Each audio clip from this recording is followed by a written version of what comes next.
Cronin. It's IRACRONIN. I'm the Public Relations Manager with the Colorado Springs Police Department. So here's what we've got so far. We got a call for service for a shooting here in front of the Paso County courthouse here on Tejon. When we arrived on scene, we found one person deceased with what appears at this point to be a gunshot wound.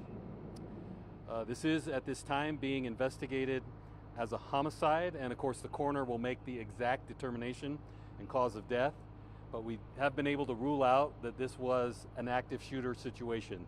This was not an active shooter situation, and there is no ongoing current threat to the community or public safety in the area at this time. Early on in the investigation, this appears that it could be a very isolated incident, I can say that. But again, we're just getting going with a very fluid investigation that's going to involve a lot of agencies, and we'll get you more information as we can. And again, the coroner will be making the ID on the victim. Colorado Courts has tweeted out that they are closing the courthouse for the rest of the day. And on their social media post, I believe there's a phone number, so if someone has a court case scheduled later today, they can call to figure out how their court case is going to be rescheduled. So we're going to be asking everybody for the rest of the afternoon to avoid the area here of Tejon between Vermejo to the south and Colorado on the north, essentially right here between the courthouse and the Pioneers Museum. I'll mention quickly, if someone has a car that is parked here on Tejon, this crime scene is going to be closed for a few hours, but as soon as we get the process in place for how we're going to get people's vehicles back to them, we'll certainly put that out on social media. That'll come from CSPD, and we'll certainly alert our media partners so we can get the word out. We're hoping that will be later this afternoon, but we'll have to let you know about that. So again, the scene's going to be closed for several hours.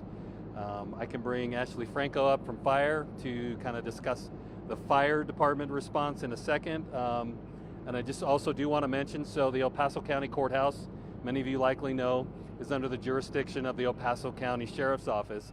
They are handling the investigation for anything that's happening inside the building. CSPD is handling the investigation on the outside, and obviously we had a large response from Colorado Fire as well to help those who need it. So before I step aside, yeah, Mike? Was there only one victim, or was there multiple? At this time, there was one victim who is deceased. Yeah. An arrest?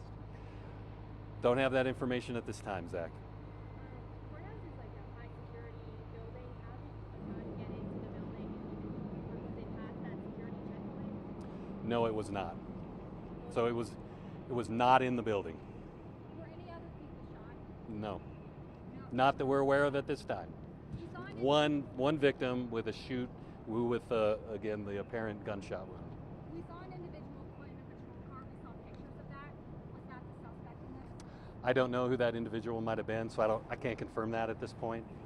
So it happened in the walkway leading up to the courthouse? I know it did not happen in the courthouse, is what I can confirm at this time. Are those screens blocking where that person was shot? That would be my assumption. Okay. Do you want to hear about the fire response? I'll bring Ashley up. Ashley Franco, ASHLEY FRANCO, Colorado Springs Fire Department Public Information Officer. We had about 20 CSFD personnel respond to this scene.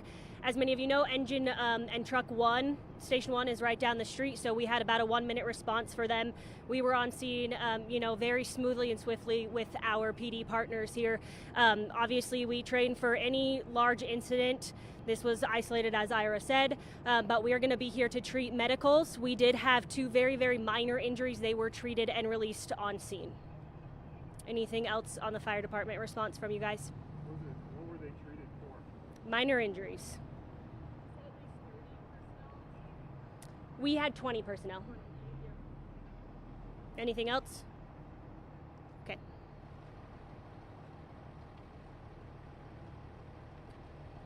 So unless there's any questions, and I'll certainly take them, I doubt I can answer anything beyond what I've already said.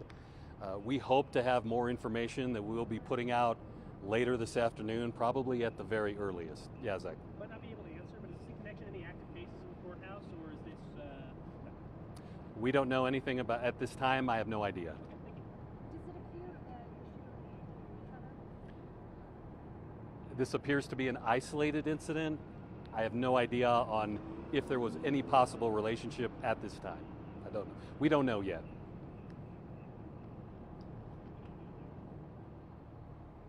Okay, we'll put out on social media if we're going to hold something formal, we'll put it out on the blotter or put out a release or something as soon as we have more.